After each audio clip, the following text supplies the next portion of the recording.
Well, ho ho ho, and how do you do, Slopcore? This is a dispatch from my cozy apartment. It's December 22nd right now, and as we're sitting here on this Thursday night, pretty much most of the US is currently getting battered or about to be battered with a pretty massive winter storm. Actually, honestly, out here in Portland, it doesn't look like it's going to be too bad. Just a day of freezing rain. I mean, which is still pretty bad, and it's really dang cold, but a lot colder in other parts of the country. But it's kind of weird sitting here. Thankfully, I still have power. I still have heat. Even if I lose those, I'll still be fine. But this is one of those dozens of once in a generation events that seems to be happening weather-wise. I lived in Portland pretty much my whole life, except in college. I was in Iowa. But it is wild, just the change in the climate and the change in the weather patterns. It's pretty, like, you can't deny it anymore. We're at this point with climate change and just disrupting weather patterns that there's been so much. I mean, in 2020, within the span of 1 year, was the three most intense weather phenomena that I've ever experienced in my life in Portland. And so that started with September 2020, the smoke days. There were pretty big wildfires down just a bit southeast of Portland. And it was obviously way worse for the people who had to evacuate their homes and basically find refuge in Portland. Speaking of which, when this happened, it was also during the time where there was the over 100 days of Black Lives Matter protests in Portland. And when this happened, all the people that were down there protesting and providing mutual aid and support for the protesters, they basically changed gears and started providing aid for houseless people, anyone who was being extra houseless people, and also refugees who were fleeing, evacuating, and basically had to stay in tents on parking lots and stuff. So that's just we got to remember that part of history. All the activists that get maligned as these evil leftist, hateful anarchists who are destroying our cities. No, they're out there providing support, getting tangible benefits that the city wasn't providing to people who were trying to find refuge from the smoke. But anyway, the smoke was wild. It was when I was still on the night shift and quarantining pretty hard and living alone here. But we had to shut down our whole manufacturing facility just because it was so smoky. We couldn't filter it out. And the stuff that my company makes, we can't make it when there's so much smoke in the air. So it was 8 days in a row. We had some of the worst air quality in the world. And so that was just so disruptive, so wild. I was lucky that I could mainly stay inside. But even then, it was pretty hot then too. And I could run my AC, but whenever I ran my AC, it didn't filter out all the smoke. So it's okay, I'm either going to be hot or smoking in the apartment. Honestly, weirdly enough, that's kind of when I was so bored that I first got the Adobe suite, which I use to do all my stuff now. And I just made clip videos for my favorite podcast, American Arts and Culture Review. And I got that started, which is really fun. And that kind of turned into an unofficial fan Instagram for that podcast, which I don't know if they had one.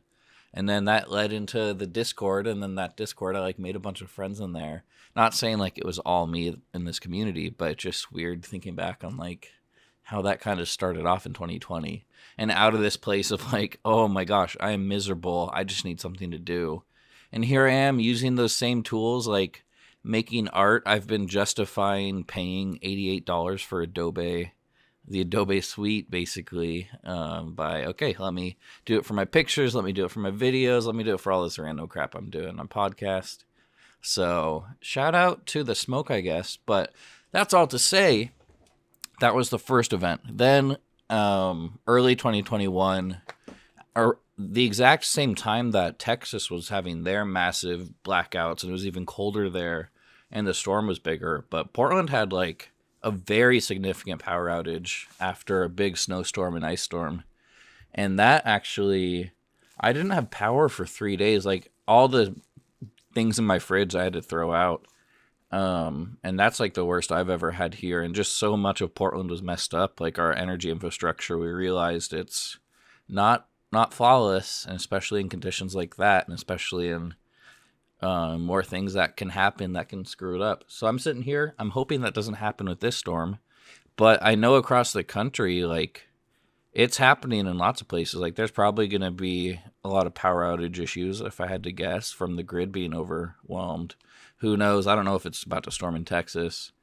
And then thirdly, the other crazy weather thing was summer 2021, the heat dome, when it got to like 123 in Portland.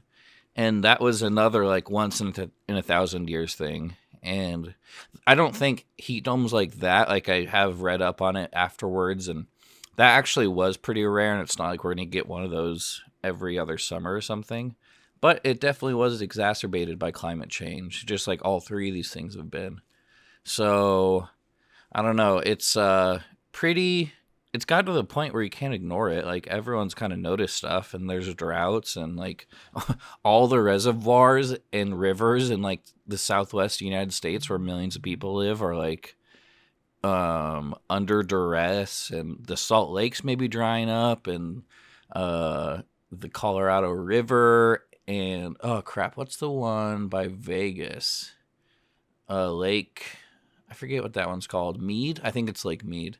But there's like all these issues coming up, and yeah, climate change. So this is all to say, I think climate change weighs heavy on everyone, and even it is one of those things. Even I like to address things and look at things and pay attention. Like information gathering is what actually just dulls my anxiety if I know like what we're dealing with. But even then, like there's there are some books about like the effects of climate change and what the future may look like that I have, and I've kind of been avoiding because it's like really heavy and existential to think about. But I think we all kind of think about different levels, and even I think it kind of sets the mood that people have this like apocalyptic mindset, which something like that has always been around, and I don't want to promote that. Like as the world changes, like we're still going to be around. It's not like we're onto this precipice where everything gets destroyed. That's not how things work in real life. But there is this underlying just worry of collapse and things getting worse, and we're all feeling it. And this is all to say, to wrap this long rambler on, it just sucks that like the world's response to things like escalating, things getting harder and more crises is really just been to get more defensive, to get more upset with each other, to not cooperate and not like provide support, which sucks because that's like the one thing we need to do. We're just a bunch of people on this planet together, and hopefully we can like limit suffering, and we can be there for people as conditions get worse and as there's more crises that build up on top of this. But unfortunately, nope, walls are going up, violence is increasing, police state is increasing, immigrants are getting more and more demonized, like refugees, people who are fleeing places that are in not good shape, a large part because things like climate change is exacerbating refugee crises all over the world, and it's only going to get worse. And our response to that is just to be even more isolationist, and to be more violent at the border, and to be more restrictive with immigration, which sucks because we're all just humans here, and you didn't pick where you were born, but we can pick how to treat each other and care for each other. And a lot of these things are like at such levels of power above anyone listening to this or watching this.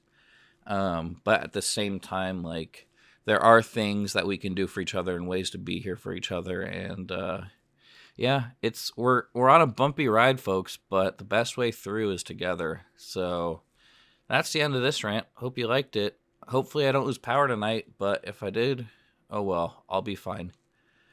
Bye.